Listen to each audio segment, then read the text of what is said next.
Hello, everyone. Welcome to the Boss Baby Blog Brunch. Today, we are going to be doing just some casual conversation and talks with our local entrepreneurs. And before we start, I'm going to give everybody a quick pause because I need to make sure that we are streaming on Instagram as well. So, there's the pause. And y'all just sit tight with me while I go live. And in the process of that, we should be ready to start. Bless you. Okay, so here we go. So today we have Dominique joining us. Yes, welcome. We are outside interviewing at Mabel's African Cuisine and Bar, and we're just here to have a conversation about, entrepreneurship, what made you decide to be in that industry, and, how we got here. So the first question that I want to ask you is just to introduce, oh, sorry, y'all, we got a little noise because we're outdoors today. Um, but I want to ask you to just introduce yourself and then tell me why did you decide to become an entrepreneur?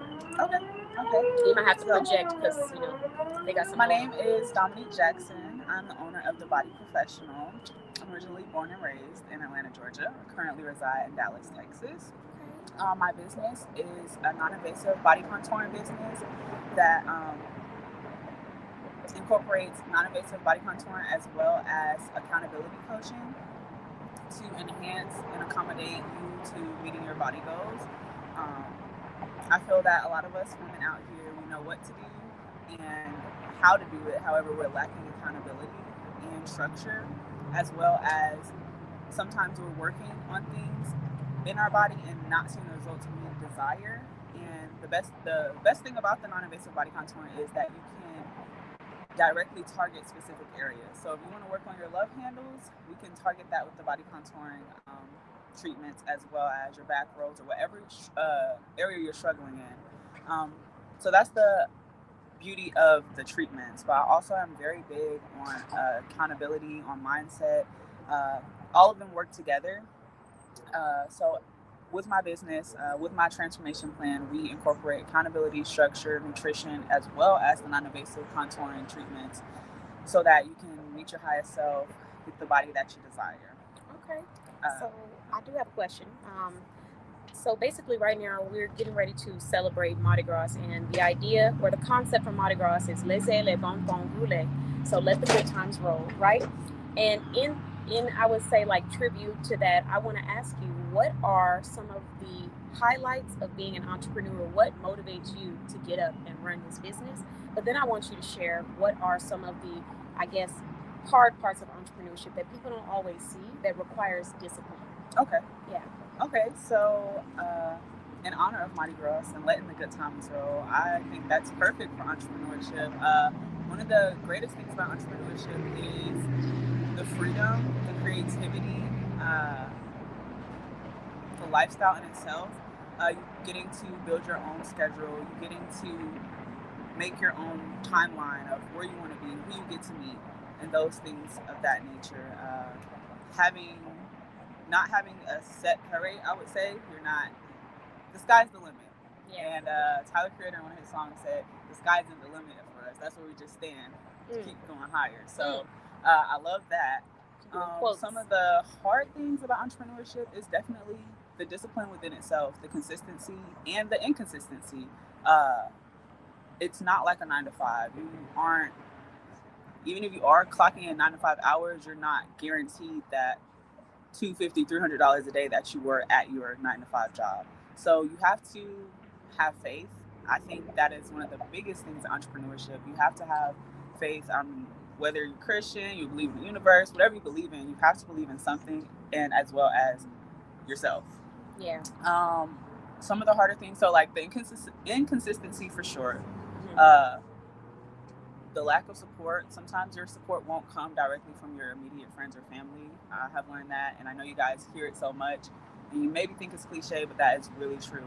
Strangers and people that you've never met will overly support you. Yeah. Because they've been waiting for someone like you. We're all one of one. There's only one of me. There's only one of Qatar. That's it. So I hope I answered the question. No, you did. You did. There's you did. So there was something that you said that I wanted to touch back on, and actually talked about this before the cameras came on. Hey guys, thanks for joining. Love from India. Thank you for joining. Guys, let us know what state or what part of the world you're watching from in the comments. And if you're a business owner, please let us know in the comments too. We would love to hear about what you do. But you said something earlier before the cameras came on, and that was about, yes, it's about the talk, but it's also about the action. You have to affirm it, but you have to put in that work. Yes. And I say sometimes that anybody can be an entrepreneur, but everybody can't be an elevating entrepreneur where they are not stagnant and they are moving consistently towards growth. You know what I mean? Because it requires the action. It requires putting in the work. So that, when you said that earlier, that was one of the thoughts that came to my mind. And then the discipline part of it, it can be very hard. We have days where, the motivation is not there, but you have to have the discipline. Yes. So on those days when you have those struggles, I would say, how do you overcome it personally? Personally, grace. Grace. I am very, the way you grace. I am very spiritual. I'm a Christian. And God, one of the verses in the Bible, it said, God's grace is sufficient for you. He's like, you have to give yourself grace. And what that means is, if you cannot show up 100%, every day we are not 100%, but if you have 10%, you give that 10%. I'm currently reading a book. I'm actually currently on a 75-card challenge right now, guys. So I'm reading daily. I'm working out twice a day. I'm eating healthy. I'm doing all of those things. And a book that I'm currently reading right now is called Coaching into Greatness. And one thing in the book that they say is do what you can. What can you do? Maybe I can't go do the whole 45-minute workout, but I can walk around my apartment for 10 minutes. Yeah. Little things, basically, is what I'm trying to sum it up. So you give yourself grace. Maybe you had a goal to drink 2 liters of water today, then you only drunk 1. Clap it up.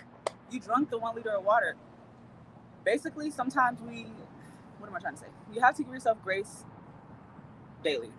That's basically what helps me. And remembering why I'm doing it.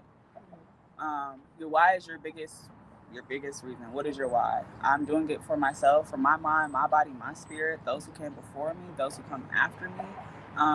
For you guys out there who need to see someone do it, someone that you can relate to. Stand up and do the things to let you know that you can do it. Influence the people.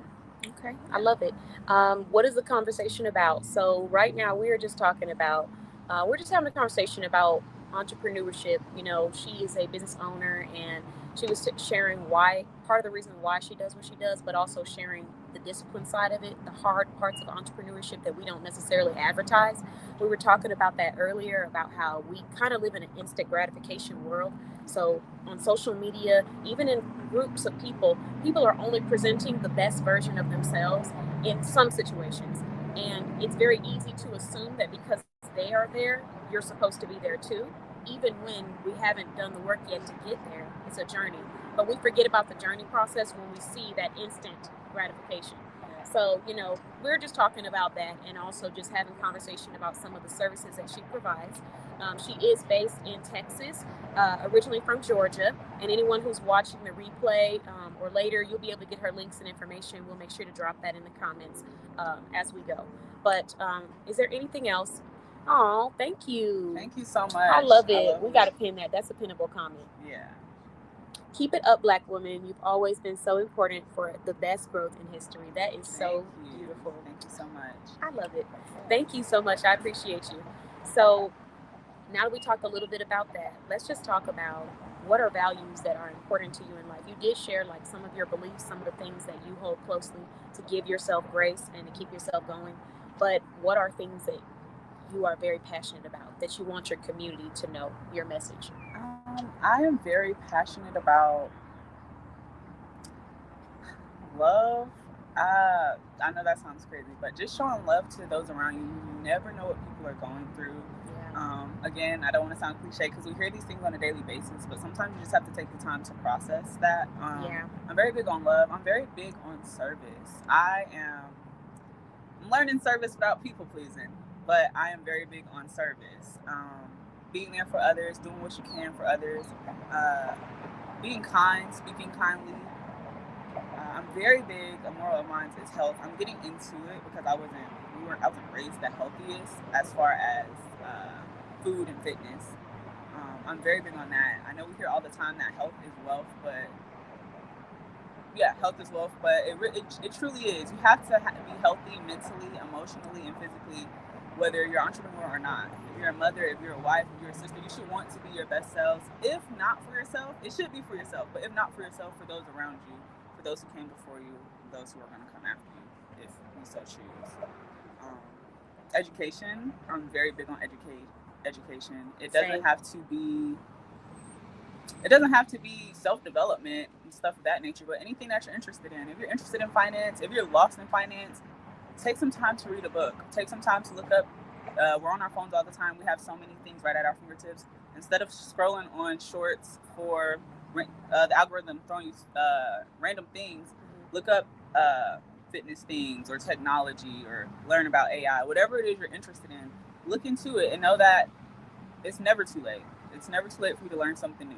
I'm definitely with you on that part. I think sometimes as people, I was going to say as women, because women go through this a lot, but I know that people go through it. You hit certain milestones in your life where other people will project their own insecurities and fears onto you and make you feel like it's too late for you to learn something, for you to grow, for you to elevate. Yeah. And the reality is that those are projections of what they feel about themselves. Yeah. So you have that person who will say, don't worry about a business, you already have a child, you know? Yeah. And you say, well, okay, I guess I won't. But in reality, that's a projection internally. Yeah. You have that person who will say, well, who's really going to want your products? But in reality, that's their projection. Right. Who's really going to want my services or products? Right. So I really do resonate with that fact. Like, it's never too late for you to keep educating yourself and growing. So we talked a little bit about what's important to you. You've talked about, you know, some of your services and what it is that you do and provide.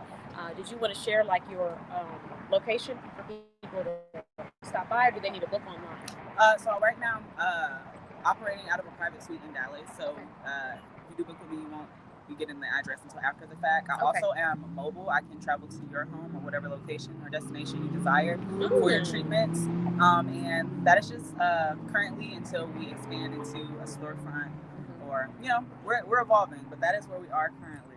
Yes, that's wonderful for events. For anyone out there that's planning or thinking about planning events, working with people who are in either some level of body self-care, sculpting, massages, having them there to service the people at your event is like, when I tell you, they love that. I did that at one of my Soft Girl Sunday events, and we had people getting free massages, and they wouldn't stop talking about those massages. The whole time.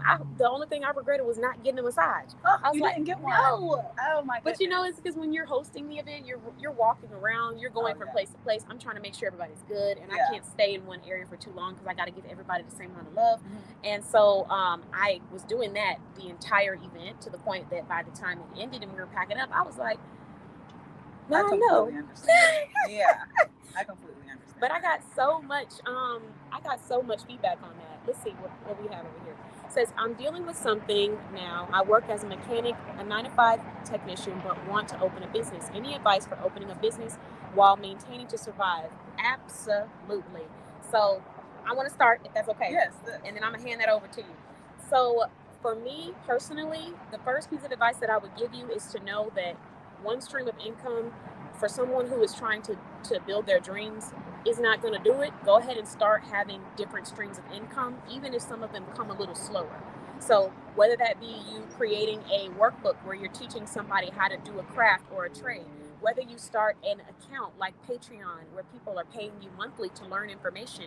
It says you are a 9-to-5 mechanic technician. So if you created you're skilled, create a Patreon account where people are charging you $5 a month and they're able to learn new skills and stuff. There's actually a guy in the automotive industry, and he does that on YouTube. He teaches people, he posts free videos teaching young men how to take care of their car. And with time on YouTube, you can monetize that. But if you're looking for someone to pay you for your services up front, you can do subscription plans. But start looking at multiple ways to fund your business so that you don't feel like you have to survive in growing your business, but thrive. There's a difference between working through survival, where it's like, I got to make ends meet, I got to pay bills, I have to get clients, versus working from a place of thriving where you're able to have the flexibility to do what it is that you want to do. So I want to make sure that if there's anything that I'm an advocate for, is for having that backup plan, always having a different stream of income. Of course, another thing that I would say is have your business plan laid out. Sometimes people will start, but they don't create a business plan, and they don't calculate how much time it's going to take from them for the things that they want to achieve for their brand. And then the last tip that I'm gonna give, and then I'm gonna hand it over because I'm holding on to that little mic. But the last tip that I want to give is make sure that everything makes sense for you. Because when you start off as an entrepreneur, sometimes you're going to have people and other entrepreneurs that aren't necessarily understanding your value just yet, and that's okay because they'll learn it. But you got to make sure that every single room that you enter makes sense for you, and everything that you attend aligns back with your values. Because what you'll find is people are going to offer you things all the time. There's going to be quote unquote opportunities everywhere you go, but you can't be afraid to say, this is what I need and this is what I have to offer. The quicker you say that to a person, the quicker they can get you in the right room with someone who can support you. And I see a lot of times young entrepreneurs being afraid to say, this is what I need, but also afraid to say, this is what I have to offer, because they feel like they can't offer enough, or because they're just not sure what the person's going to say. Make a list of what you can offer to a person, and make a list of what you need from people for collaborations or services. And then once you have that, go to every single door. You walk in, you present what you have to offer. They don't want it, you move and you go to the next door. The faster you do that, the faster you start to get key collaborations, great clients who value you, want to spend money with you, want to promote and share your business. And just also know that everything isn't going to always be perfect, and just learn to pivot. So that's my advice. What about you? I think that's amazing advice, first of all. I think everything you said, you hit the nail on the head. I would say, though, while maintaining survival, I do want to say, like I said, I am very spiritual, and I feel like if you have that desire, then God placed it on your heart, and to take it to God and understand and know that He will provide a layout for you. You know, He says, make the plan, and write the plan and make it plain. So definitely, like she said, getting the business plan together and being intentional about what it is. I'm not sure, you didn't say what type of business it is you're looking to do, so I think that does matter as well, depending on if your business needs you to have capital or not, because we're in a day and age where there are a decent amount of businesses you could start without capital. All you really need is your knowledge and your time, or you use the two things you have. My lock screen literally says, I just want to tell y'all real quick, my lock screen literally says you have 3 currencies. 1 is knowledge, 2 is time, and 3 is money. When you don't have one, you use the other 2 to get it. So if you have knowledge and time, to use that to make money. If you have the money and the time, use that to gain the knowledge, and you use those 3 what would those be? Those 3 things. Pillars, yes. Yeah. Those 3 focuses. What else? Just be disciplined as far as the layout. Just know that it is going to take work. So on top of your 9 to 5, you do have to be intentional about cutting out time to work towards your business and your goals. So yeah. Thank you for the feedback. So what I want to do now is get ready, even though, you know, we've said 10 to 15 minutes, but we're having really great conversations, and you're asking really great questions. Is I want to just let you sign off by sharing anything that you want to share with the audience about your brand, where they can shop with you, the website, anything like that, so that I can bring on this next entrepreneur, because I want him to answer the same exact question. Okay, awesome. So my brand, again, is The Body Professional. Well, my name is Dominique Jackson. My brand, again, is The Body Professional. You can find me on TikTok as The Body Professional, Instagram, Pinterest, TikTok. And my advice is to do something today to take care of your body. I am working on putting out virtual total transformation, which includes a workout plan, a meal plan, as well as accountability coaching. So if that's something you're interested in, having the structure and the space to meet your goals and the accountability, that is something that I offer. And yeah, drink some water and have a blessed day. Thank you so much for this opportunity. Of course, you're very welcome. So I will come back to you. We're going to sit down and do our own meeting together as a group. Okay. But I'm going to interview Chad next. Chad, are you ready for me? Is he there? Can you grab him for me? Okay, thank you so much. So we're going to interview another entrepreneur. Thank you, Dominique. I hope that you guys had a chance to get some information. And thank you so much. I really appreciate that. Yes, I would love for her to come and join, be a part of the conversations. We talk about so many different things. Feel free to tell us if you'd like to what state you guys are based out of. Depending on where you're based out of, I could share resources, because our business, even though like I promote, I advertise and interview different business owners, if you go to my website, I have verified business owners that have been with me for years, and they're all in different parts of the U.S. So depending on where you're from and what kind of support. Virginia, okay. I don't know if it's close to coastal Virginia, but I do have a client in Virginia. She actually does home staging, home decorating, and custom baskets. And so she's in that entrepreneurship field and industry. But let me know too, what industry are you trying to get into? Oh, come on over. So the next entrepreneur that we're going to be interviewing today is Chad. He's going to be talking about some opportunities. We're going to just have a conversation. I said interviewing, but it's a conversation, so don't get worried. And right now, I wanted to start off by letting you answer a question that we had from someone in the audience. Okay. And first, let me read what he said. Central Northern Virginia, Richmond to D. Okay, got you. Yeah, so the person that I was talking about, she's closer to like coastal Virginia. However, she does home staging, home decorating, and also we do have entrepreneurs that are nationwide. So depending on if you need a specific type of support, you just let me know what it might be that you're looking for, the industry you're in, and I can send some contacts your way. And I have a free networking program too on my website. You click on that and fill that out, and then we can get you any professionals that you're looking for, whether it's for business, personal life, fitness, wellness, health, products for your wife, but we got you covered. So today we have Chad joining us. I want to first let him introduce himself, and then he's going to answer the question that you asked about, let me pin that question to the comments. It was, I want to open a business. Any advice for opening a business while maintaining survival?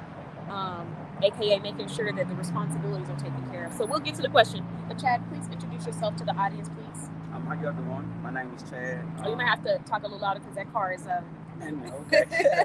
Yes, my name's Chad. Based here in Dallas. I design web tools for businesses.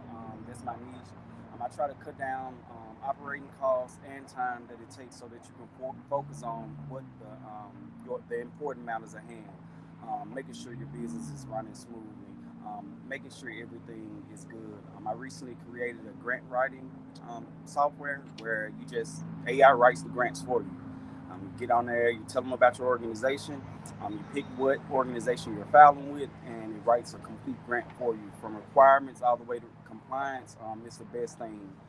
So Grant Forge is one of my bread and butters, and I'm just moving and building on top of it. Okay. So thank you for the introduction. I hope that anyone who is questioning or wanting more information is able to check him out after the interview. But the question that we have, I forgot these are on. Don't let me get distracted. Look, they have those things on the camera. Let me stop because my clients will get on here and start getting on me. So the question that we have is, I'm dealing with something now. I work a 9 to 5 as a mechanic technician, but I want to open a business. Any advice for opening a business and while maintaining survival? So what about you? Yeah, so I would say stick to your trade. Like sometimes the best businesses are built on what you already know. I didn't know anything about coding or creating or web design. Everything I did was trial and error, and to the point where I am now. But I think if I was already in that field, I would be farther ahead. So stick with what you know and build off that. Because you got to realize that with a business, there's going to be hurdles in any business. So kind of stick with what you know and plan time. I always keep that goal of the 9 to 5 is not always. Like as long as that's in your head and the bigger goal is to do it by yourself, I think you'll accomplish that.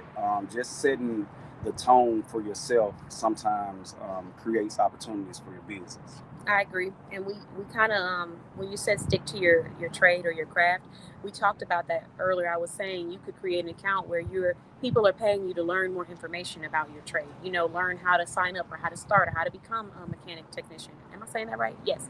And then another thing too is if you wanted to even do a YouTube channel where you were giving out free content, but you're also monetizing your channel because people are coming because they want to know the information. Sorry. But But that was what we were talking about earlier. So I feel like that advice, it kind of aligns too with what we were discussing. So now that we have talked about that, let's just move a little bit more into you. So you said you are based out of Dallas. Have you always been in Dallas? No, I'm from Memphis. What? Yeah. Why did I feel like you were in Dallas? I've always been in Dallas. But okay, never mind. So you've been here for 5 years. How's the transition been? I actually love the transition. Coming from Memphis, I still bring a lot of things that I've learned. If you don't know, like Memphis was one of the first black cities in the United States where black people we excelled.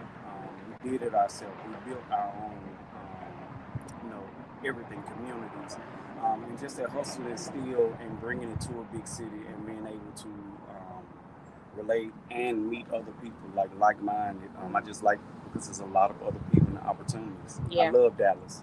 Yeah. He just saying that because I'm here, y'all. We'll figure out what he really thinks when the camera's cut off. I'm just kidding. But okay, so we got some feedback. He said that is dope, Chad. Great advice, y'all. Thank you so much. I'm glad you liked it. Go to my website too if you need some more resources. And I will drop Chad and Dominique's information after we do the live in about 1 to 2 business days. And then I pray the best for y'all. Let's see.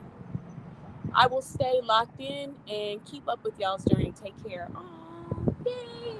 Thank you. I appreciate you. And hello, thank you for joining. I almost said happy Thursday because that's my regular streaming day. Happy Saturday. Listen, my brain is wired. You know when it's like muscle memory. So I just now started preparing for this new schedule that I have. And normally I stream on Thursdays from 7 p.m. to 9 p.m. So if you ever want to be interviewed, you can. It's virtual interviews, so you don't have to leave your home. But I'm always saying happy Thursday. And so I get on here on the weekends and I'm like, happy Thursday, happy Saturday. But repetition is good. It actually shows how dedicated you are to whatever craft or field that you are in. If you don't have some kind of repetition in what you're doing, it won't work. Yeah, you need that routine in every area of your life, even if it doesn't look like the next person's routine. Right. Because I've said that to people before, and they're like, "Oh no, I'm not going to be able to commit to that." But I'm like, you haven't created a routine to commit to. Your routine could just be get up, eat breakfast, workout, study. Someone Right. else's routine might be get up, eat breakfast, study. Watch this video, log into this. It's just going to be different depending on the person. But every area of your life, I feel at least, you need to have some level of a routine set up that is sacred to you, that you try your hardest to abide by, because that's like your discipline. That's the spiritual side for me too. Right. In every area of my life, where I feel like if I want to see growth in this area, I have to have that consistency and I have to dedicate my time to it. Right. So I definitely feel that way. So now we talked a little bit about where you originated from. You're not a DFW, but it's cool. You are now, though. For sure. But now that I've given you a hard time, let's talk a little bit about your journey as an entrepreneur, because Mardi Gras is coming up. So I love to celebrate that. My family is from Louisiana, and then I was born in Texas. So Okay. that's where my history and my culture lies. So the concept for Mardi Gras is laissez les bons temps rouler. So let the good times roll. Okay. And so in that concept, I'm asking entrepreneurs, what are some of the highlights of what you do? What are the things that make you excited and passionate about showing up? And then what are the things that people don't see that requires more discipline or more patience? So what keeps me showing up because I know that I have a proven method to make things go smooth. I know that I can reduce costs. I know that I can help you run your business and don't even have to just spend your time. And then for me too, I grow plants and stuff. I just like seeing things just come into play. Like I like to see the fruition of it. Like, okay, I started here and here I am now. As far as like my goals or my entrepreneur journey has been like long. I've had a lot of like ventures I've went into. I've had a food truck. I have a food truck here in Dallas. What food? Dion Chicken and Waffles. Oh, so you be cooking? Yeah. So I sold chicken and waffles. And you didn't tell me you be cooking when I was in there talking about me cooking. I have so many secrets. different pages to this book. But I understood learning to understand first, like you said, God first. I go into everything with Him in it. Okay, Lord, how can we do this? Give it to me. Let me see a sign, and just keeping that door open. And then also, I keep the door open for myself.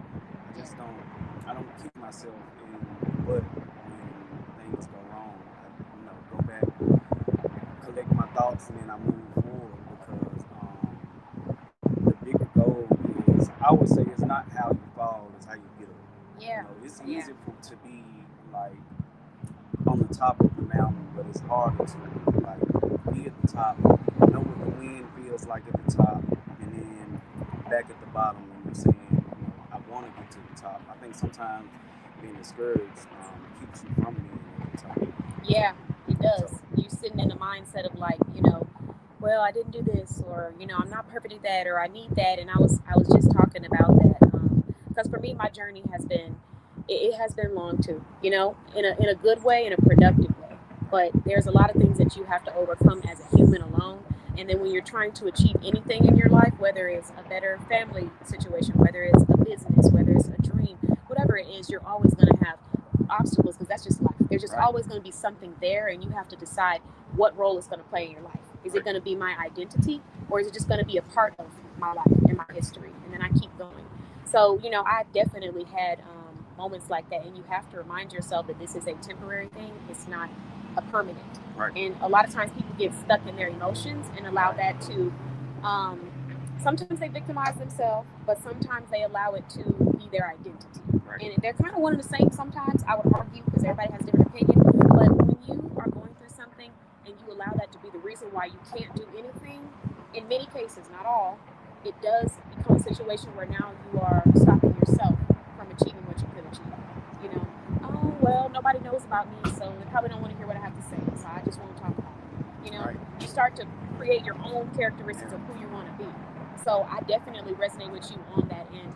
Like even for me, growing up, having a single mom who I saw work her butt off, there was one moment in my life where I had to acknowledge what I was going through, but I also had to just not kick myself in the butt about it and keep moving. And seeing my mother work so hard to make things happen, I also saw where there's things that she might not have been able to do because she was a single mother doing it by herself with more than one child. And then not having my father present in my life, a big conversation that I had to have with myself, because it was something that I was emotional about, was like, to see how successful, how intelligent, how driven, how hardworking I am as a woman only is a testament to how hard my mother worked and showed up every day. But then the question becomes like, what would that have been like with two parents in a household? Because I'm a beast now. So I know, you know what I mean? Right. Two parents contributing to my life and making sure that I'm able to go to that extra recital, pay for whatever gig extra that I want to do. My mother made sure there was food in my mouth, clothes on my back. And just from who I am as a woman, you can see how hard she worked to do that. With nothing, she turned water into wine. But at one point in time, it was something that discouraged me, that made me feel like there's so many people who just get everything handed to them and they already have it, and they don't even have the drive or want to use it. And I'm sitting here like taking every single opportunity that I can and turn it into something amazing. Right. And in that moment, I had to say, this is your reality. You did grow up with one parent. You did have to go through some things emotionally. There were some things that maybe you didn't experience because you had one parent. But I also had to accept that it's not changing, that's what it was. I can't go back in time. We're not time traveling. So at this point, what am I going to do? Is this going to be my identity, or is this just going to be a part of my story that shows how much integrity I have as a person to continue to power through that? Right. So that's really how I feel. Am I preaching on a Saturday? Now, have you ever dealt with code, like coding? Anything about coding? Yes, a little bit. So coding is like life. Yeah. You can have a stable code and change one line and become unstable and has a syntax error. Throw everything out. Great you don't see preview. Don't know what's working. Why it's not working. Nothing. Yeah. You go back and you look and you fix that one thing, and next thing you know, sometimes you write in the code better. It's better than what it was. And you go back to it the next time, be like, oh, I put something extra. It looks way better. So I say that to say, you can't look at like the failures. Everything is, I think, it's supposed to happen. Yeah. You just go back and fix it. Yeah. You're an engineer. You say, hey, what's next? Versus, well, the code's not working, so I guess we just leave it where it's at and stop. Right. But then that doesn't, you do yourself a disservice. You do the people who are meant to hear your message a disservice. You do the people who are looking up to you a disservice when you don't pursue whatever it is that you want in your life. Because whether you obtain it in the way you thought you were going to, it's the act of you doing that that is going to give you that happiness. And when you go to sleep at night, feel good about what you're doing. Right. So, I definitely resonate with you when you were talking about, like, sometimes people just allow being discouraged to stop them from achieving things and from making an impact in their community. You think you can't make an impact, but you can. Right. One person at a time, 20 people at a time, however many. So now we talked a little bit about that. I do have a couple more questions for you. Okay. So tell me, what made you go ahead and get into the coding industry? I mean, you talked about how it helps entrepreneurs, but why coding? Why websites? Because you don't see a lot of people like me. That's why I didn't wear a suit, or I really like cover my tattoos. I really believe that my work speaks for itself, and I shouldn't have to like conform to. I'm doing what 90% of the population would never be able to do or even think about doing. So why? And I just want to project. No, really. Why? But I would like to just project that you can do anything.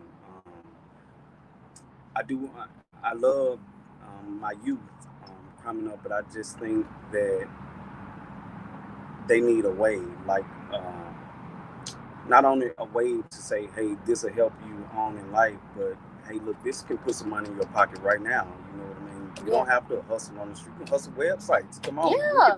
No, we absolutely. can build code and we gonna hustle. So I just what did it for me was just being able. I want people to see that no matter what you look like, what you've been through, you can do it. Like I said, it's self-learned. Yeah. I haven't been to school or any of that, but if you take a look at my work, you'll be like, oh, okay, did you build this? Like, I've had a lot of people come and be like, oh, I can't believe that you. I want to say why. Man, why can't you believe it? You know what I mean? And that's been the story. And I'm like, we have got to stop putting ourselves in a box as people. Hello, happy Saturday. As people, but we got to stop putting ourselves in a box in our cultures as well. For me specifically, I'm talking about the Black community, because you see someone doing something and you like, oh wow, you do this. What do you mix with? That's the question. That's a very common question. Why do we have to insult ourselves or our own intelligence to say that we have to be some kind of mega superhuman that was built in a lab to be Black and be excellent, or to know how to do something? And I'm not blaming the people that do it, because sometimes you don't know any better. But when you know better, you do better. Right. So we do need to start looking at people at the value that they provide versus our projections of what we think they're going to do. Right. And I resonate with what you're saying about looks as well, because there's been many times when I walked into rooms where a person might assume what they think I'm doing, because what you don't know is I'm running the show. So, and I don't have to say it. And I don't feel like I have to validate anybody. I do what I feel is right for my life. And we are so sometimes judgmental as humans, where we really do think that our opinion on what somebody looks like matters. It doesn't. It matters for you and your life. But to go around and think that you have control over what someone can achieve or where they should be based off of what they look is crazy. And I always go back to this story. I never forget the story. I don't know where this man is now, but if he ever find me in his life, come on out, because I owe you some food. But when I was working in Kenneth Cole in retail, we were supposed to greet people. And I wasn't supposed to say the name of the brand, but oh Lord. But we here. And when I worked there, we were supposed to greet people. You always make sure that you take care of the client when they walk in, no matter what they look like, no matter what their energy is. It is your responsibility to acknowledge them. That's your job.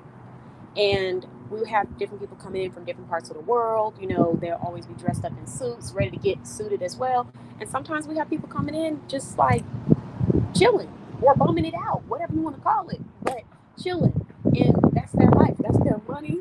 And they're going to spend it regardless. So we had somebody come in one time, and I won't say who was with me at the time, but I will say this gentleman came in. He had on like a let me not say white beater, but whatever. Y'all know what I'm talking about. A tank top. I'm trying, y'all. It's hard because on the weekends, my brain is not in business mode. So I need y'all to know that. Just watch the regular lives on Thursdays. I'm professional. But, he came in and he had on like a white beater. He had on some shorts or something, and he had on some flip-flops in Kenneth Cole. And nobody greeted him. Nobody say hello. I always speak to anybody. That's just how I was raised. No matter what you look like, I always speak to you. So when he came in, I was like, hello, welcome in. Everybody else was like, go back to dusting like you don't see this customer. So after a couple of seconds, I approached him. I'm like, well, I'm about to get it. So I went over there and I'm like, hey, how can I help you? How can I assist you? He's like, I need new clothes. I said, okay, special occasion. I just need new clothes. Dressy, casual, everything. I said, oh, okay, we'll say less. And me, I prided myself on having an outfit in like less than 30 seconds flat. So as soon as he said that, I was like, I could see his build. I saw what I think would look good for him. And I went and placed all the things that I thought he would like inside of a fitting room. And then I put some on a rack so we could view them. And it was presented very nicely like you would do for someone who is a millionaire or someone who's making like big money. I don't know how much money this man makes, but I'm about to sell. So he looked at it. He got almost everything that I gave him, and he spent over $1,000 in less than 30 minutes. And everybody once he started putting things on his cart, then everybody was like, can I help you with anything? Do you need help? Would you want me to hold those for you? I was like, no, we good. We got it. Stay where you were. The crazy part, I kind of have to relate that spiritually. The old people used to say, be careful because you never know when you're hosting an angel. And if you look throughout religion, any religion, the people that meant the most really didn't mean a lot until they were like gone. People figured out, if you look at the story of Lot. Lot was in the city. Angels came to help. Men come to the door, bring them out. The whole time they're angels. So I think you have to be careful what you say, how you deal with people. You have to remember God said He's love. That's what I do it for. I do it really to build a community around me. And like you said, you go in a room and people judge. I've been in a lot of rooms. I can imagine. They probably look at me. They're like, are you in the right room? Or well, are you even supposed to? The music hall's down there, son. And I say, and first thing, people try to use kind of like a reverse psychology, a person to say 1,000 big words just to make you not ask any questions.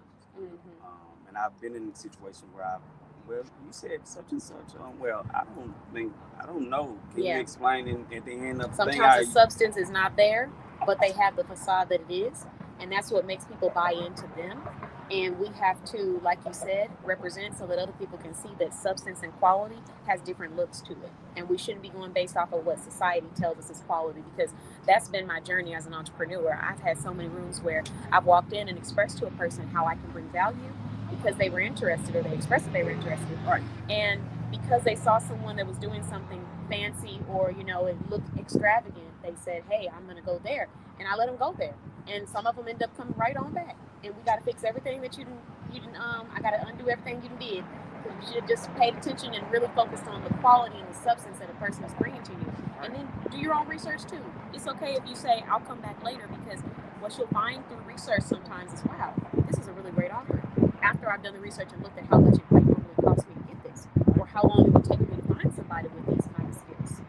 So, a lot of times people don't always do that, and that's just because our brains are wired that way. We have to make a conscious effort to make sure that we are not counting anyone out based off of their appearance or based off of what we think they can do. Because the person that you're sitting in front of and you're sleeping on could be the very person that could change your life for the better. And that's in so many instances. I love it. Just keep it up. If a person does, it's your miss. That's how I feel. If my work speaks for itself. If you try, the average time to write, and if you were to go to someone and say, hey, I need you to write me a grant, you're looking for at least a week to a 2 week, depending on the person or depending on how tech savvy they are. Because nowadays a lot of stuff is it's written, but it's not written. You can Like they don't have that tech skill, but they're able to still present it nicely. like that. And just with solving a problem, moving forward. Now, when I show it, what is it to say? Why should I have to convince you? I have The work speaks capable for product itself. that does its thing. It's not any bugs. You can generate a full grant in 5 minutes. There's a psychology thing when you said that. Like, why should I have to convince you? In life, in different areas of life, business, relationship, romance, you're going to come across people who want you to tap dance because of their own insecurities. And when you come across those people, it can trick you into feeling like you're not going to be successful. But the reality is that if you keep, like you said, not getting discouraged and keep moving forward, you're going to open the door of the people that are waiting on you and really needing what you have to offer and ready to sit down and listen and do whatever it takes to be a part of your journey. Even if they're not paying initially, even if they don't have anything, they might say, what do you need from me so that I can give you something of value? You're going to walk into that room. But because we have this experience in our life, in romance, in personal, friendship, business, where you run into people that want you to tap dance to prove yourself when it is very clear who you are, and they can very much just use their own eyes, it can be a little discouraging for entrepreneurs. Right. So, like when you said that, that was the first thing that came to my mind. I've had times where I've offered an opportunity, which an opportunity, like I said before, is just an opportunity. What you do with it is what's most important. But offered an opportunity, and then someone wanted me to do like a Shark Tank presentation. Hey, if you don't go click on that link, every profile I have got a link to it. You're going to find at least one link that's going to tell you something about me. And even if you don't click on the link, you can go where on my social media and see my post all day long. And you can decide on my website if this is something that you want to be a part of. If you think we about to do Shark Tank for a free opportunity, because let me tell you something, this show is going to go on. I'm going to be here. So whether I'm here with you or with someone else or by myself, we're doing it. It's happening. It's not a question of it. So do you want to get with it or do you want to move on? Right. But you get people where it's like they want you to do that. It's almost an insult to your worth and your intelligence when they do that, because people who know true value and understand substance, they're not looking for that. They're looking for the results. Right. They want to see what you have to offer and how you can bring value. They're not looking for the superficial things that come around that. And sometimes people have to grow to get to that space. But I just want to make sure that anyone who's an entrepreneur out there, if you are feeling like you're going through it, don't allow those moments to make you feel like people don't understand what you're trying to do or you won't find that person. You make it clear what you provide. You put it out there so that people can understand it. You have a space where there's an FAQ that answers all of the questions and show your work so it can speak for itself. And the people who want to be a part of that or want to purchase it or want to get in on your network are going to do that. Right. So, for sure. Yeah. I kept you a little longer than what I was supposed to. Y'all, I'm hungry. We're supposed to be eating. We're at Mabel's African Cuisine and Bar in McKinney, Texas. So y'all come on out and check us out. I will have a link attached to this live, and we'll make sure to post this on all of our platforms as well. But if you really just want to know where to go to bossbayblog.com, and you can see our businesses, shop small businesses, or just go to the contact us page if you need information about anything, and we'll get it to you. But I want to let you end on a note about your products or your services, or just a message that you want to share with the audience. Well, you can use my products. I do on grantforge.org. It's a grant writing software. It completely writes the grants for you, 5 minutes or less. If you're a non-profit organization, a small business that's looking for grants, you don't have to even go search. Inside of the app, you can search, find grants that are in your local area, write the grants and have them submitted.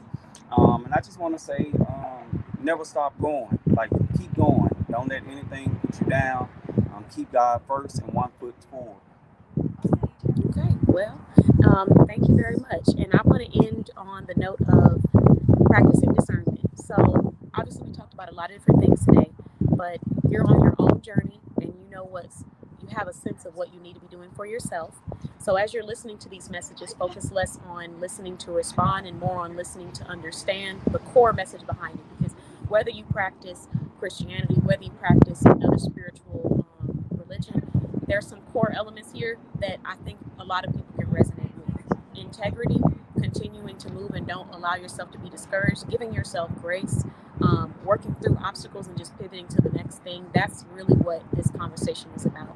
So I want to say thank you to everyone that joined. Combo Too Crazy, Kyle, thank you for joining.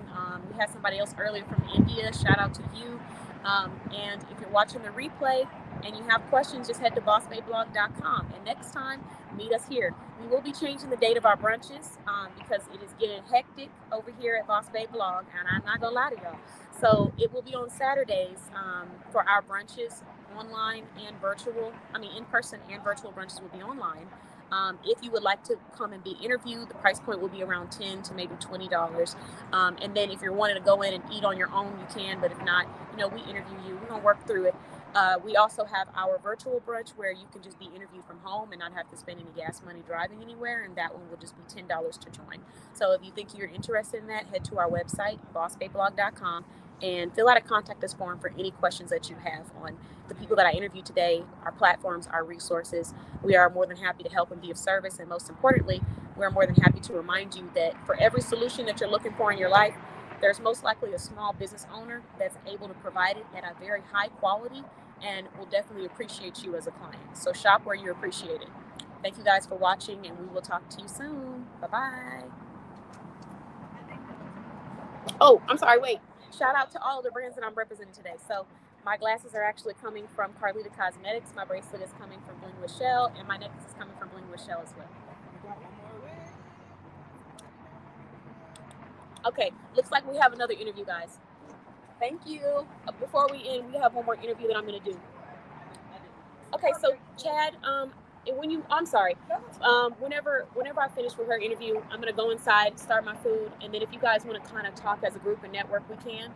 It is 12:51, so we'll be done in like maybe 10, 15 minutes, and then we have about an hour, anyone that wants to stay and network. Yeah, and I have some gift bags in there for you too. Yeah. Oh.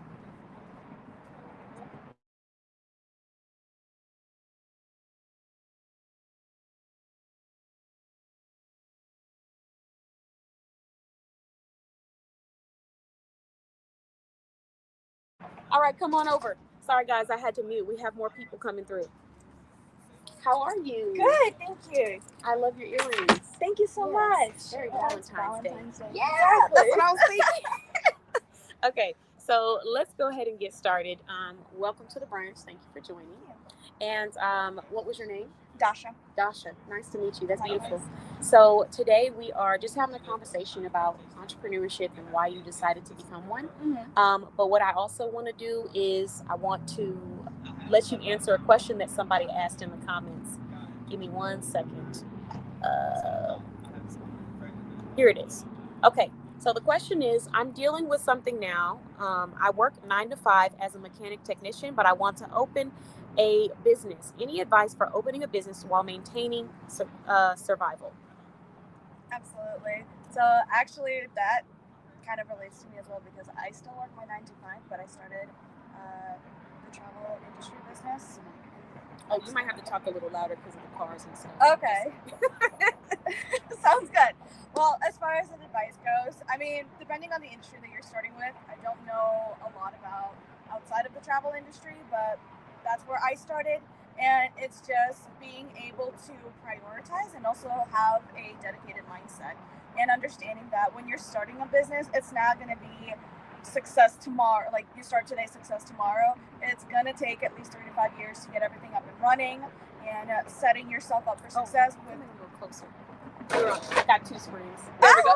Okay. Gotcha. There, you guys can see her on Instagram, but go ahead. Okay, cool. And the sunlight is hitting and everything. It's all perfect. All right, go ahead. Yep. So, having a realistic game plan to start with. Yeah. And understanding which industry that you want to get into and how you're going to grow it out, but also being open to learning and being coachable. Yeah. I definitely resonate on the idea of the 3 to 5 years part. A lot of times, as we were talking about in our previous interview, it's a level of instant gratification that is like sold to us. So you get in, and then when you're not a millionaire within 2 weeks, you're like, well, I think this thing is cut out for me. But the reality is that there's a lot of planning and time that, it takes to get to that level in that space. So I appreciate the question, and thank you so much for answering it, Dasha. So now, if you could just introduce yourself. You did share that you're in the travel industry. Tell us, why did you decide to become an entrepreneur in the travel industry? Absolutely. So I'm a travel business owner, and I help young and aspiring entrepreneurs to start their business journey in the travel industry. I started the journey back in 2020 something, honestly 4 years ago at this point. And I have two businesses that I run. So I'm a travel advisor where I sell travel and help people book memorable experiences. And then I'm also a travel business coach. So anyone who wants to start their business or a first time business, I help them start in the travel industry specifically. We go through coaching, we go through all the details, ins and outs of how the industry runs, and of course providing that ongoing support to help them become successful as well. Okay. So, in the process of going through that, I asked each entrepreneur to share what is one of your favorite parts about what you do, like the highlight of your day, and then what is one of the areas that requires you to have a little bit more discipline because it's harder to do and it's behind the scenes. Absolutely. So one of my favorite part is connecting with people. I meet so many people throughout my days, whether they're remote or in person. Every single connection, just my clients and people I work with, they share their story, their path of how they've come. Am I interrupting? No. Keep going. No, I wanted to make sure they could hear. Hey, guys. Okay, gotcha. So yes. Talk a little bit lower because I don't want to hear. No, it's okay. But I just didn't want them to. I wanted them to be able to hear. So, go favorite ahead. Part. Continue. Yes. Favorite part is connecting with people and just learning about their journey and how can I jump in and help them with their path. As far as a little bit more challenging, I will say that being an entrepreneur in general is being able to prioritize and juggle 100 million things that you do in a day, because I'm a photographer, I'm a content creator, I'm a travel advisor, I help people start their business, so I'm a coach. Yeah. And everything and anything all in one ball, and then just prioritizing and organizing my day. Sometimes it's easier, but it's just I have a planner. I live with my planner. Same. And that is what helps me out a ton. Listen, people don't always understand it because it's kind of like trying to explain something to somebody, like, this is how I live. Like, my planner is everything. People will be like, do you want to do this? I'm like, wait, let me check and see. They're like, hey, let's do. I'm like, nope. I cannot commit to anything until I check that calendar and make sure, because, if you start overcommitting, you realize just how busy you can get and how overbooked you can be. Oh, yeah. So I definitely relate to that. Okay, so with that, what are some of the things that you tell yourself? Like, how do you get through those days when you might be feeling a little low or not feeling as motivated? Discipline, because understanding that you are your own boss and understanding your values, like what you bring to the table is what you're going to get in return. So if you're going to put in that effort, then you're going to get the reward that follows it. But also, I'm not saying I'm perfect, obviously. And we are allowed to have like the downtimes, the bad days, the difficult days. Absolutely, every single person, every single business owner is entitled to those days as well, because that is how we reflect and we learn and we continue on our journey. Yeah. So just understanding that and accepting it, that maybe to avoid like specifically burnouts. Burnouts are a real issue in our modern world. And Yes. So understanding when it is time to, okay, I'm going to take a step back, I'm going to take a breather, and then I'm going to jump right in and I'm going to keep going. Yeah, I resonate with you on that part, because it's like you can't have one without the other. You can hold yourself accountable and have discipline, but you cannot be so harsh on yourself, and to the point where you're not actually getting the core message, which is how do we pivot through this? How do we get through it? And so I've seen situations where entrepreneurs juggle with the balance between the two. Either someone who's like really beating themselves up to the point where you're not able to be productive, or someone who's like, I'm fine, I'll do it tomorrow. But they always do that, or they're always like, well, I couldn't do it because of this. So it's like you have to have that discipline that holds you accountable, but at the same time, it's okay to feel those emotions. It's okay to be human. Like, I was just having this conversation with a good friend of mine, and I was telling her, she was like, sometimes I just have those days where I just got to cry it out. And I said, yeah, I do too. I had a day like that. And it was like this month or last month. I had to just cry it out. And then after I got done crying and accepted that that's how I felt, I said, okay, now let's put together a plan to make the crying change. Is actually healthy for you? I can imagine. It's a release. It's almost like not, when you're going to sneeze and you try to hold it in. Yep. I feel like crying is similar, because it's like you're holding in that pressure, that tension, instead of just releasing and letting it out. Absolutely. So it would make sense to me. I could see how holding in those emotions can be very unhealthy for you. Oh, yeah. And very non-productive as an entrepreneur. Learning how to voice things or concerns that you're having or express yourself, be your own biggest advocate. Those are really big things, and I think having a schedule ties into that, because Yes. you're being your own advocate of, my time is important, I will be intentional, and I will make sure that I'm committing to things that I'm able to follow through with. And you have to do that in every area. So I believe it.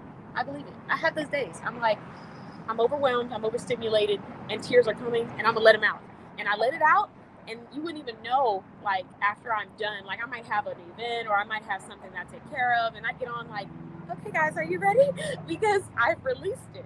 So, it's important. But You get so much clarity too after that. you do. You think about a lot of stuff, and you allow yourself to just be, because sometimes we live in the space of always calculating, and I do believe calculation is important. I talk about that a lot. But in the same breath, just being and just sitting is also very important. Yes. Because I've had days where if I hadn't just sat with what I was feeling, I might have made a mistake that would have really hurt somebody's feelings, or ruined something great for me. So I'm like, you know what? I'm feeling emotional right now. Let me sit in these emotions. Let me not respond. I just recently did that. Somebody did something, and in my brain, I was like, I'm about to send you. But then I was like, no. I'm not. I'm going to sit in these emotions, and then I'm going to come back, and we're going to have a conversation about it. And in the process of doing that, not only was I able to release how I was feeling, but there's a sense of peace when you're authentic with yourself. Even when it hurts, you're upset, you're angry, you feel like you want to give up, whatever it is, if it's with another person, if it's with yourself, allow yourself to feel the emotions. We do so much like blocking. I think that's just our society. Like, a lot of people are used to, a person asks you how you're doing, you don't really want to say how you're doing, because you know that for some people in their minds, they're like, oh, that was too much information. It's a rhetorical question. Exactly. You expect good in return. You don't expect like, I had such a hard day. I had a terrible day, or how do you feel? I feel terrible right now. Whatever the case may be, people are shocked by that authenticity. Yep. And that has, I think, contributed to us as entrepreneurs sometimes thinking that we have to be this robot, when in reality, it's okay to breathe. It's okay to have a day where you want to cry. It's okay to be upset with someone else, with yourself, with a client, whoever, but sit in your emotions before you make I think it comes down to having those boundaries and setting your self-expectation, because yes, you are in the mindset, I'm a professional, I got this, like, no emotions, because I'm here to work and provide a service or product to someone. Yep. But you don't think about the aspect, but you're also a human. You have emotions, you have feelings, you need to connect. You can't connect to a person without emotions, and that's just that. Yeah, if that was the case, then we would have had people making businesses and making sales a long time ago. But the reality is that a lot of stuff is fueled by emotion. Yes. Purchases are fueled by emotions, whether they're positive, uplifting emotions, whether they're, I'm feeling angry, I need some support, whatever it might be. So you have to tap into that. I would agree with you on that. You've got to tap into it to be successful. Understanding your target audience is about emotions. Because if you're not able to resonate with them, or at least understand how they might feel like this, you're not going to be able to provide a solution as, I would say, as crisply as you could, So I agree with that. So let's talk a little bit more about your values and just what's important to you in general. What are some things that you hold dearly to your heart that you feel like you want to share with the community? The connection. I know we've already broadly talked about it, but just as an entrepreneur, I hold dearly the connection with people that I build, because it's not just a dollar sign, like how a lot of people might, think. No, and especially in my industry, because I am part of an industry that sells memories. I don't sell travel. I don't sell a brand. I'm selling a memory that you're going to have with your family, with your loved ones, because there's different, ways that you can go about it. And so that connection is deeply valuable to me, but also the skill set that I gain with being a business owner, because in the corporate world, and I can relate to both because I'm still in the corporate world and I love what I do, but also starting my own business, I've come to realize that I'm learning so much from it, and that's like just the whole other topic for me that's so valuable, because I feel like sometimes I'm learning a lot more than I did in college. Yeah. Just putting it out there. And I started my business while I was in college. That's life. That's life. You learn stuff in life that you're like, why didn't we go over this in high school? Absolutely. Why were we sitting down doing a group economics project about a house? I need to know how to pay bills, down payments, investments. These are things that we should talk to. Absolutely. Absolutely. And it's just also going through like that, those early 20s, like that, when your brain is so young, you just get out of college, you're like, I'm going to build a career. But then it's like, no, I'm going to invest in myself. I'm going to build my business because my business is me. Yeah. And that is why I value it so much. And so all the time that I'm putting in, all of the training and all the energy that I'm putting in, it is paying out in the future. Yeah. And that's just, those are my two biggest values. Yeah, I resonate so much with that because there's stuff that I just life teaches you, and it's real time stuff. Yes. So I like the fact that you value connection. Creating that connection with people is big for me too, because you really never know what a person could be going through. That meeting, even though it might be to purchase a travel service, could be the thing that is the make or break for their day or their life. You just really don't know. And a lot of times, because we live in this world where people don't openly tell you, there's no way of reading someone's mind and knowing that, I'm at a breaking point, or I'm in a place where I'm feeling really vulnerable right now. So I have come to really appreciate the space where, sorry y'all, I'm going to shake the table, but the space where, we have entrepreneurs and they come to promote their businesses and they come to, be serious and take care of business. But we also have other spaces dedicated to them where they can just come and release and be human. Yes. Because we're missing that a little bit. Technology is beautiful, but in the same breath, it's taking away the connection part. Like, in a sense, I must say, people have started to train themselves on what socialization looks like, and it changes throughout the years. And with technology, it's like texting somebody, liking a photo, making a post. These are all wonderful things, but let's have a conversation. Let's see how your day's going. Let's talk about the things that we're not highlighting on social media. Like, we highlight the great days, but let's just release and talk about the days that aren't so great and not feel like we're being judged for it. Those are the kind of connections that are priceless. And so that's why, another reason why I do what I do, because for people who really value that and want to live a intentional life where every meeting that they walk into, there is passion behind what you're doing or who you're talking to, a small business owner is going to provide that, a passionate one, where they do value that connection. Is there any last notes that you want to share with the audience? Like, you can leave a positive or inspiring message, or just talk about, services that you want to share with everybody. Absolutely, I can do a little bit of both. Okay. So, like I mentioned, I have two businesses that I work with. I am a travel advisor, so I sell travel. If you need, keep leaning out. I forget that this one is right here. So sorry, Instagram. If you're planning a trip, please reach out to me. My name is Dasha Van Stel, or yes, I'm Dasha Van Stel under everything, all my social media platforms. I'm on TikTok, I'm on Instagram, I'm on Facebook. So, but I also want to mention that yes, I'm a travel business coach. So if you're looking to start your journey in the business, but you're not sure which industry and you kind of feel like you like travel, feel free to reach out to me and we can have a conversation. And I am the type of a business owner that I will ask you, what is the purpose of your trip? Or what is the purpose of you contacting me? What are we doing here? Let's connect, let's talk it out, and let's just build connection. And that is the important message that I do want to pass along, because right now we have so many industries, so many businesses, and people starting their business and just, shifting from corporate to having their own business. So let's just keep it at that. It's on the rise. And we just have to remember that don't forget to connect with people. Don't forget to be a human at the end of the day. And that's my important message.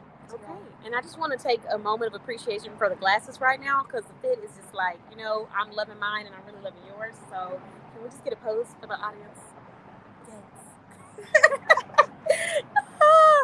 Oh my God, looking like Beyonce. Oh, thank you. I appreciate that. Listen, I love your glasses. They're gorgeous. Thank you. Thank you so much. These are from Carlita Cosmetics. It's a verified business listed in our directory. She's based out of Dallas, Texas, and I actually met her at a fashion show for one of our other directory members. She owns shoes. I'm wearing her shoes right now.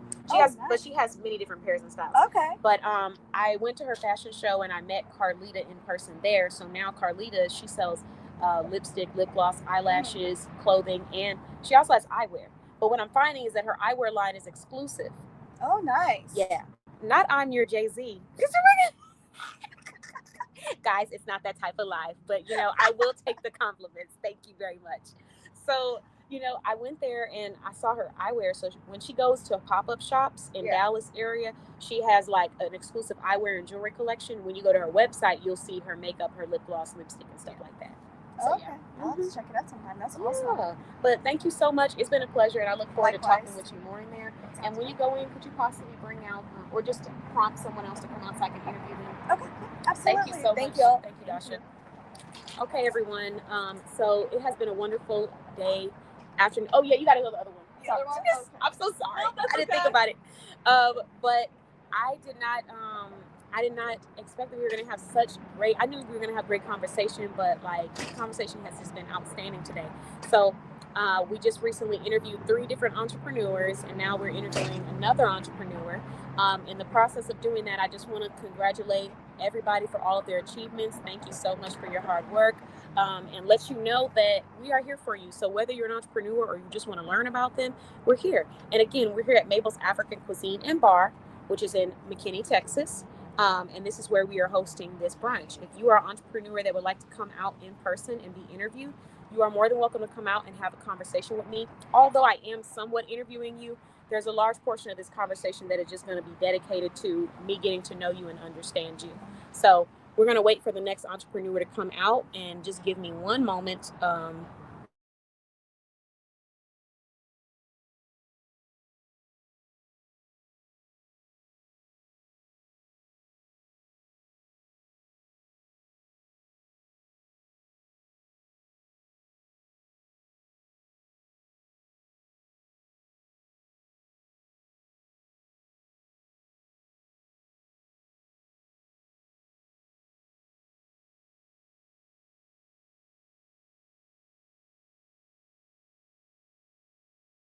Sorry, guys, I had to put you guys on a quick mute. I was just trying to make sure that we were good to go.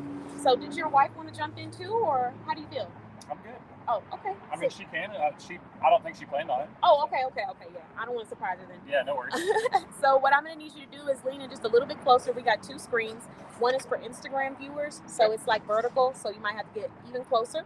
And then the second one is this one, so you'll be good. Perfect. We have a few people that have joined our live talking about a range of different things. But before we start off with sharing your business and just kind of having a conversation, I want to briefly let you answer a question that somebody asked in the comments. I've let every interviewee answer it. So he said, I'm dealing with something right now. I'm working a 9 to 5 as a mechanic technician, but I want to open a business. Any advice for opening a business while maintaining survival? Absolutely. So this is actually a really good question, because as a small business, right, in a very saturated market, we can kind of get to that. But I think it's all about the people that you meet, and really putting yourself out there and meeting more people to tell people why they should trust you or why they should use your business. And I think that's really the main thing. And so, we've met a ton of people through networking and just going out there and showing people who we are and why they can trust us or why they want to use us and things like that. And I think that it's not necessarily about it's more about the people that you know versus, just expecting people to use your business, right? So. Yeah, that's really great insight. And it kind of aligns back with something that I had said earlier. We were talking about just being intentional and not being afraid to share what it is that you offer, but also what you're looking for. Sometimes we go in places and we don't want to say, I need this or I need that, because we're afraid that we don't have enough to offer, or maybe you don't have the funding. Right. But when you open your mouth and you're clear with people about what it is you're wanting, what you're willing to provide, a lot of times you're either going to be directed to somebody who wants that, or you're going to get exactly what you're looking for. Right. So I did talk about that earlier, because it's like people are a little shy to tell people. Oh Lord. Let's see. Sorry, I get so many comments, so I'm trying to read through all of them. You're good. But yeah, so it's kind of hard. It's kind of hard to get that through people's heads, because sometimes they go into things feeling like they can't express what they need. And we have to be willing to open our mouths as entrepreneurs, because in many cases, closed mouths don't get fed. Right. And we forget that concept when we become an entrepreneur. I don't know why, but we just do. Right. But in life, you're taught growing up, hey, you need something, say it. If you're hungry, say you're hungry. Right. Ask for some food. But then you become an entrepreneur and you're stuck in a room with a whole bunch of people that could possibly help you. And you're like, will I provide this? And then when they're asking you or they're offering things, you're afraid to say, that's not going to help me. You're just trying to take for the sake of taking. but intentionalism is extremely important. Absolutely. Guys, I am frying out here a little bit. I'm not going to lie to you, but we're going to work through this. So is the sun frying you? Yeah, it will in a minute. Okay. But, we're good. We're good right now. Said it will in a minute, but we're good for now. Okay, so please introduce yourself formally. Let everybody know what you provide and, just why you became an entrepreneur. Yeah, absolutely. So my name is Aaron Lemons. Me and my wife, Tiffany, we own a roofing business. Okay. Our main thing that we do is residential re-roofing. Okay. But we also, over time, have really met a lot of good people in the industry, and so we've expanded our services to general contracting as well. So I always tell people literally anything besides pools and foundations, right? And so concrete work, brick work, interior, exterior painting, drywall. Like right now, we're building a pergola for a guy. A what? A pergola. So it's like a separate kind of covered area for your backyard, like where a pool would go, or like something a storage like that. area almost? No, not a storage, but more of like a living space outside. Got it. Okay. And then it's going to have like an outdoor kitchen and stuff. So we provide a wide range of services. Okay. When we opened the business, it was all about roofing, and then we realized that people need more than just roofing, right? Yeah. And they also need people that they can trust. So, yeah, that's to something do the too. work. It's hard. So yeah, for the consumer sometimes they Right. feel like they don't know who to trust, who to go to, right. and then you're putting your home in someone else's hands. Correct. So it's like, are you gonna have me looking crazy or right? Yeah, that's and for most people, their home is their biggest investment, right? So it's hard to trust people with your biggest investment when you don't know, what's going to happen, or you don't know what they're going to do, what they're going to say they're going to do, or they're, in a lot or of you're things. Micromanager, right? or Exactly, you have. Let me not say micromanager. Let me not insult the consumers, but you have a set way of doing things, and Right. you just want to know that I'm hiring somebody that's going to understand me and make sure that the job is done right. Right. Correct. So I Absolutely. definitely understand how that might even be a challenge for someone starting in that industry, because you don't realize the amount of trust you're going to have to gain initially just to get into someone's home. Yeah, I think there's probably 10,000 roofing companies in the DFW area because there's so much, different weather here, right? Yeah. Hailstorms and things like that. Texas so is, it's Texas crazy, weather. right? I love Texas. I mean, 2 weeks ago we were in ice and we couldn't drive, right? Yeah, and now we're out here frying. Right. And did not project this. And even in the weather, I didn't project this because the weather tells you something different. And then you get outside and realize it's not going to go that way. Right. So, absolutely. Yeah. And so when you have such a saturated market, or just a ton of people that are doing it, right? There's a lot of great companies out there that do what they say they're going to do. And I'm actually from the restaurant industry, right? And so my first kind of belief about business was customer service, and so we built this business. We opened the company because we wanted to provide people with a safe space and somewhere that they could go and really have different options, right? There's not always just one option or one solution to a problem, right? There could be multiple, right? And so when you're in an industry that there's just a ton of people, right? Then you have people out there that might not do what they say they're going to do, or might tell you something that's not right. And so we just wanted to kind of try to change the game a little bit, try to change people's thought process around construction, roofing, and things like that. And really provide people with just great customer service and honesty. I think you unlocked another gem that we can talk about today, because earlier we were talking about the importance of not judging a person based off of what you assume they're going to be able to provide in sales or in business. And oftentimes they forget that customer service is, in my opinion, is a reflection of your own integrity and character. Absolutely. And so it can grow. It doesn't mean that if you had bad customer service last year that you can't elevate and get to a better space. Right. But in a lot of instances, we don't talk about the importance of having a great customer experience as entrepreneurs. Right. So I always say anybody can be an entrepreneur, but everybody can't be an elevating entrepreneur, where you're actually seeing some growth come from your brand. Because what is required with entrepreneurship is a different level of dedication and passion to ensuring that you're going to get the job done. So making sure you're taking care of people, you're not talking to them like they're your friends, because they're not your friends. They might become, and that's the goal, but initially they may not be. And so to assume that everyone has the same exact approach and say, well, that's just how I am, so that's how I'm going to do it, is not really creating a solution for your target audience. Right. And so everybody's different. Exactly. Everyone is different. Everybody has a different need. Everybody has a different level of finances, right, or being able to pay for different certain things, right? Different personalities, different funding, absolutely different things that are good for their family versus different beliefs, different religions. I mean, working with over 70 individuals myself, and then having to talk to probably around 20 to 30 people every week, really, I love what I do, and I do love it. It's actually really funny to see the difference in personalities. Right. But in the same breath, it's always a constant reminder to retrain my brain to always expect nothing and just open the communication line for the client. Absolutely. Because where I might have one client, I could be giving her a list of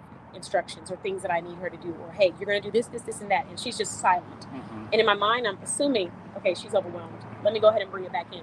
But then, depending on the client, that's not what that means. Right. Because I had that experience. I had one client who, when she gets quiet, she's overwhelmed. And so I have to dial it back in and make sure we have a great call to action for her. Then I had another client that I was talking to, and she did the same thing. And I was giving her a list of bullet points, and I was like, are you with me? And she's like, yeah, I'm loving it. She's like, I need some more. And I was like, oh, okay. So that's just another instance where everyone's different in what you think is best for them, not always what's best for them. It's about you guys coming together and figuring that out. What your needs are is going to determine whether or not I'm the person to provide it. And if not, I can still direct you somewhere. Correct. So, I think that that's a really key point that we have to think about as entrepreneurs.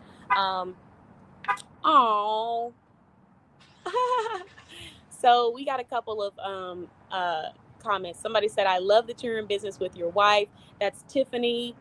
And then, do you know Tiffany?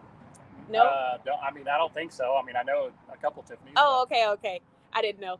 And then, let's see. Someone said, thank you, Tiffany.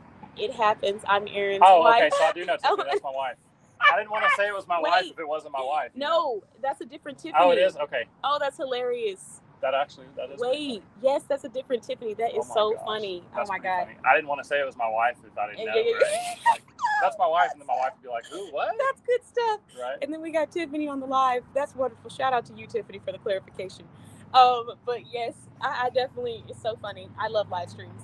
But no, it is really cool too that you're in business with your wife, because I think a lot of entrepreneurs, that's their dream, to be with someone that understands their aspirations. Absolutely. But then also to be with someone who has that either the same level of drive or an understanding for that level of drive, so you guys can work together. And it's also about, we have very different personalities too. Yeah. Right? So she's a very outside the box thinker, right? And so she thinks outside the box when it comes to problem solving, where I'm a very linear thinker, right? And so I think it works really well because she's able to kind of ground me and say, hey, look, here's a different option, versus just saying, hey, this is the only option, right? Yeah.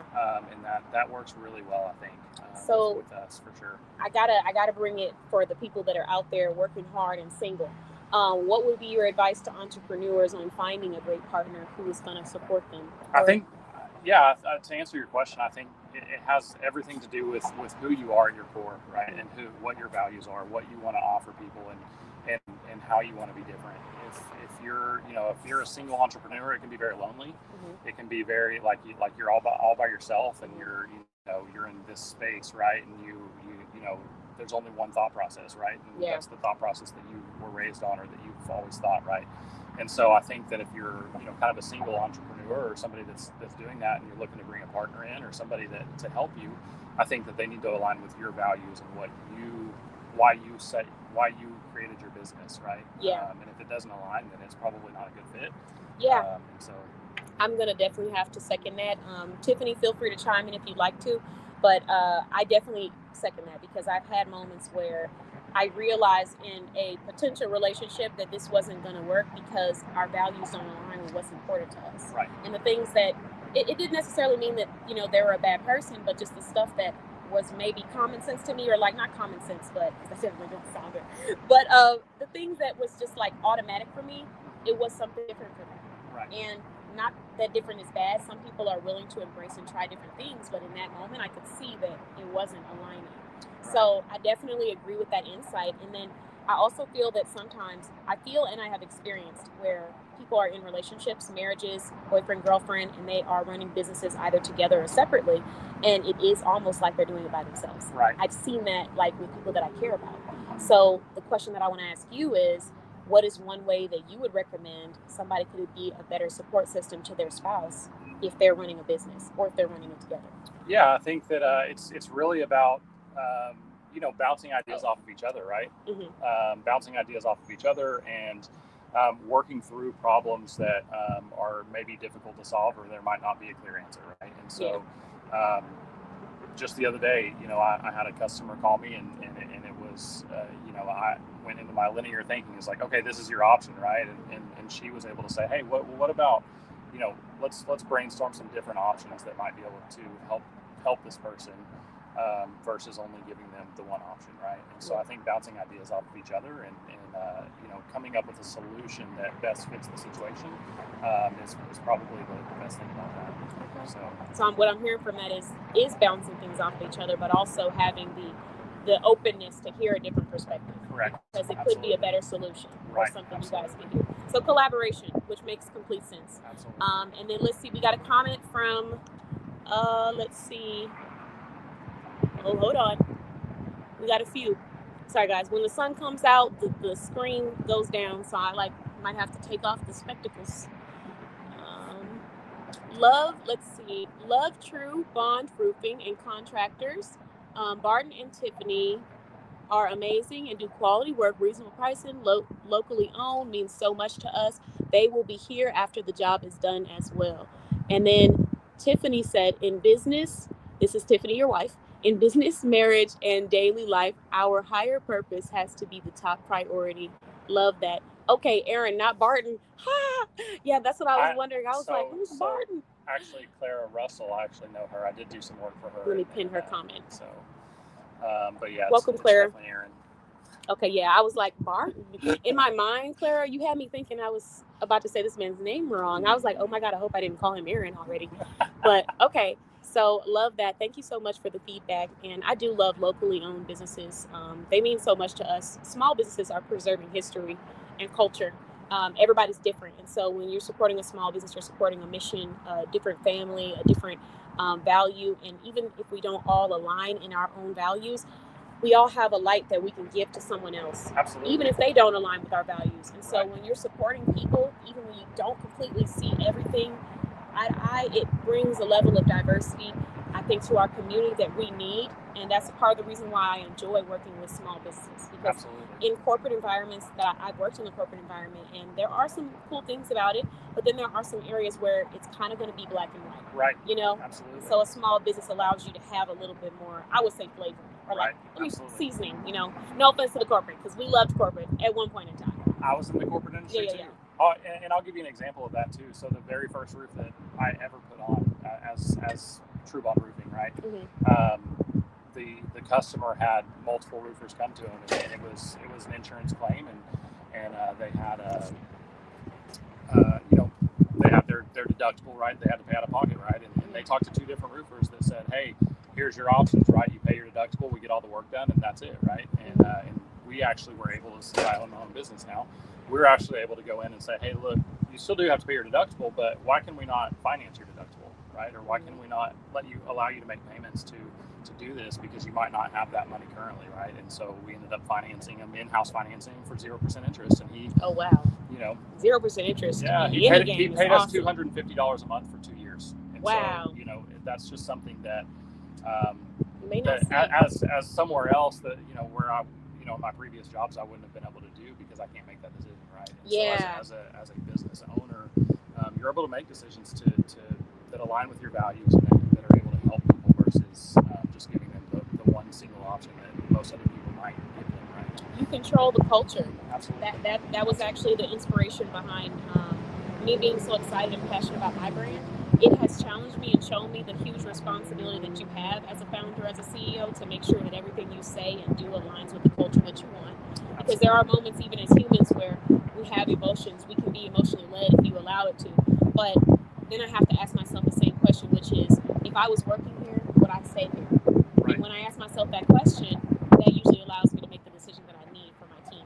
Whether they're contracted, whether it's a temporary, whatever it is. If I was signing up for this job, would I be like, oh, call me whenever you need any help? Right. Or would I be like, there's this on vacation, or are you miserable going to work every day? Yeah. If you are, then why do you do that? Why do you go to it? I mean, I understand that there's bills to pay and things like that, but if you feel you have a higher calling or a purpose to do something else, then I mean, my advice is just go for it. You never know what can come from it, right? I agree. You have to. There's so many things in your life that you're going to want to achieve, and there's going to be those intrusive thoughts that tell you, I can't do it, or maybe I shouldn't start this. But you have to go with your passion and your calling, and it doesn't mean that it'll be perfect. I'm not saying, quit your 9 to 5 tomorrow and say Boss Babe Blog told you to get out of there, because you still got to pay these bills, Right. and we can't fund you just yet. But I am saying that start making steps towards whatever you feel like you need to be doing inside of your life. Absolutely. So I definitely align with that. And then let's see, we do have some feedback. Oh, thank you so much. So Clara, Yes. she said, I have recommended their services to other people and have been so grateful. Thank you, Clara. Tiffany said, you do a great job of being an advocate for small businesses, Catan. Thank you so much. I truly appreciate that.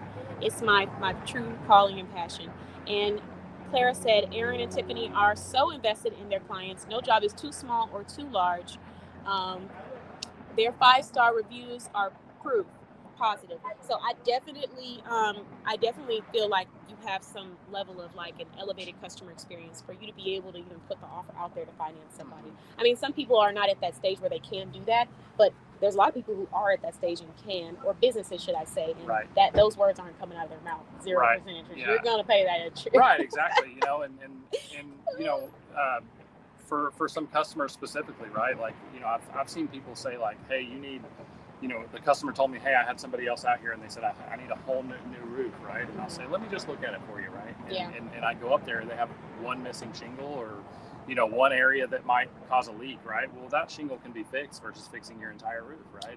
And a lot of people, unfortunately don't tell you that, because, obviously there's more profit in replacing an entire roof, and they're leaning doing from more work, right? Yeah, and they're leaning from a scarcity mindset, which is, if I tell you you have to replace all this, then I'm just going to get a big sale and I'm going to have a huge payout. But what you fail to realize is, if I tell you you have to replace all this, and then you replace all this, and later on find out you didn't have to replace all this, right, you're not coming back to me again. Right. So I've now, oh Lord, that's a huge wasp.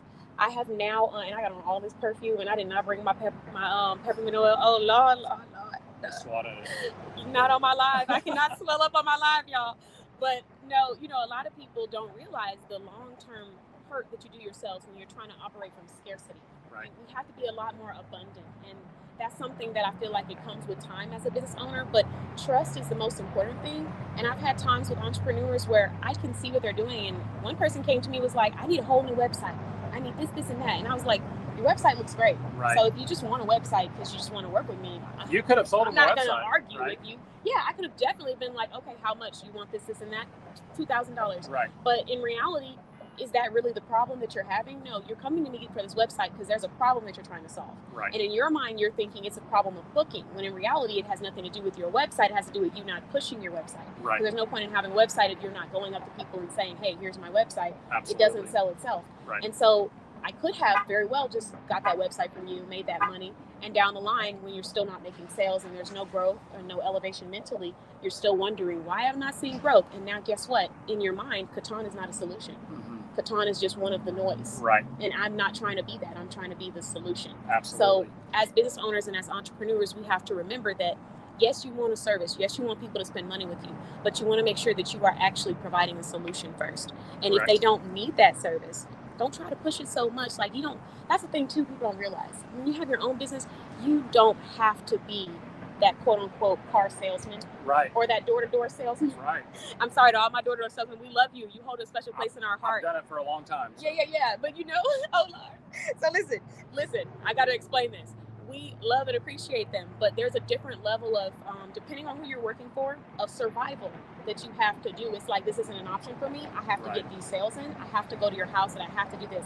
And even after you've told me no 5 times, I still have to keep talking about the solution I'm going to provide. And that's not just in door-to-door salesmen, so let me not just discriminate against y'all. It's also in the retail industry. There was a place where I worked where I had to sell credit cards. And it was hell on earth. Because it was like, these people don't want, this lady just told me she's going to a funeral. Right. And my manager looks at me and says, well, did you ask about the credit card? Uh-huh. Yep. Yeah. And Absolutely. she said she's going to a funeral. Mm-hmm. let's leave it there. And she's like, Yeah. like, no, if they don't say no at least 3 times, then that's not enough Right. for us. Yeah. So it's like that energy, it can sometimes create a system where the customer does not trust you. Yeah, and it can create a system too where it's not aligning with your values as well. Yeah, right? it doesn't. I think that there's also too a lot of pressure for entrepreneurs too when they start to grow and say they get a building and an office or a couple of vehicles or staff and things like that, right? To make more money to cover those costs, right? Yeah. And Yeah. so when you do that, you handicap yourself on giving people what they really need versus what you need to cover the bills. Exactly. Right? Yep. So like we office out of our house, right? And Mhm. the reason that we do that is because if we had a big building, right, we would be able to give people less options because now we have to pay for our building, right? Yep. And so I think that's very important as well. Mhm. It's innovative. Yeah.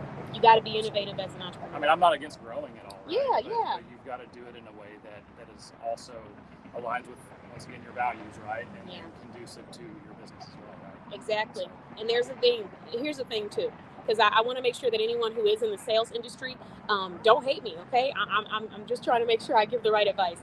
But there's a difference between passive and aggressive selling, Right. and you know when your audience is ready for you.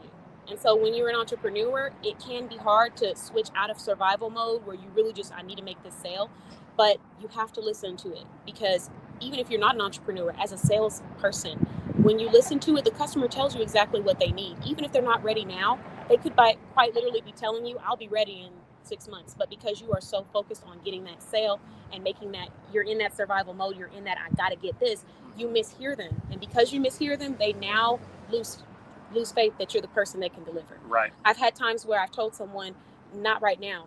And they'll say, okay, well, yeah, but before you go, I just want to walk through a couple options that we have available. And I'm like, okay, not right now though, because Right. I'm at work. Okay, Right. well, let me just at least tell you. And I'm like, do you have a card? I Right. can call you back. I don't Right. have a card. This is a one-time offer. Okay, well, I don't do one-time offer. I Right. need time to think Absolutely. about this. Yep. So, in that moment, I'm now thinking, okay, let me just hurry up and get this door closed. Or if I'm out somewhere and they're still trying to push something, I'm like, okay, it's time to move on. I've checked out mentally. I'm ready to move on to the next thing. Right. Because you're not hearing me. And so Right. conversation, I think, is the first foundation for developing a great relationship. I think for a lot of people too is like, if I see in this business specifically, I see a lot of people that are confused about the process, or there's not much clarity, or it's a very right now or pressurized, like kind of to the customer, right? Yeah. And so, Yeah. we really try to take a step back and concentrate a little bit more on education. Yeah. And why, and the whys behind things, and the different options that we can offer versus, hey, let's do this right now, and there's only one way to do it. So. Yeah, we have to. And it's okay to have like special offers and promos too, because I thought about that. A sense of urgency for your clients to hop on this, or, things like that. That's okay. But even in that process, still make it clear to the audience that this is not a mandatory thing.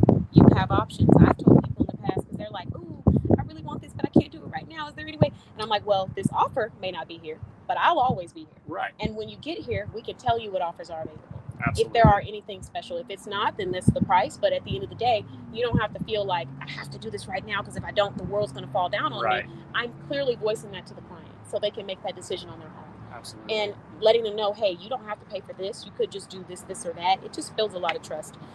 Feedback. So it says, I want to thank you for having True Bond on your show. They are amazing. We are happy to refer them to others. Honesty is a character trait that we appreciate. Wow, honesty. awesome. Thank you. Yeah. And then we have another one. We love supporting local small businesses. All caps, local. Absolutely. And then we have one from Tiffany. And she said, so true, Katan. When you treat people right, you will get rewarded. Yes, absolutely. It's an integrity and a character thing, like I said, that you can grow on. But I try to leave this message with anyone that's trying to build anything in their life or going through anything hard. At the end of the day, your obstacles and your hardships don't have to be your identity. Right. Your identity is what you do when no one is watching. Absolutely. And how you treat people when they're not offering you anything. Right. And they can't give you anything. And if you always focus on refining that approach, I'm just going to be the best version of myself. I'm just going to step into any place that I walk into with the best energy, regardless of how I'm feeling, regardless if I think I'm getting something. If you do that, 9 times out of 10, you're going to get something beneficial from it. It's just like the math. Absolutely. You come in on 1,000, you radiate, people are attracted to that. Sometimes you might not want the offers, but sometimes you're going to find somebody that's right exactly where you want to be.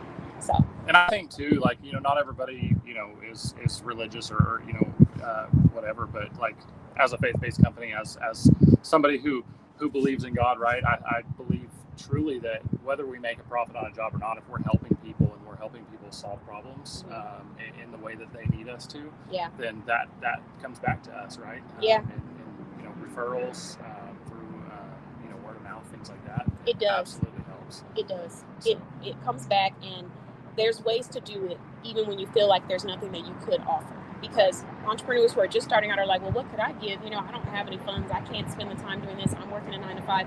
Think of something that is low maintenance, but you know that this would be of value to somebody. Something as simple as a checklist on where to start in your industry, you could give to someone for $0. And that might be the thing that they look at and say, oh my goodness, I needed this. This is what I was looking for. Right. And then that turns into a purchase down the line, or it just turns into you impacting someone in a positive light. But it's okay to be calculated in the process of how you're giving, because you want to make sure that you are not overcommitting, and you want to make sure you're not overextending. But in the same breath, don't underestimate the impact that you can have even when you have limited funding or you're feeling like you don't have as much to offer to somebody. I want to make sure I share that too, because I have seen both sides of the spectrum where I'm seeing someone who's giving their last to everything and they're not being intentional about what places they're giving it to and why they're doing it. Right. And they're frustrated and they're broken down. They end up becoming that person that was the support system. Absolutely. And is no longer able to give. And then I've seen other instances where a person thinks that they can't give, when in reality you have something that you can give. You may not be a millionaire, but what's up here is priceless. So a simple checklist can go a very long way. Absolutely. Let's see.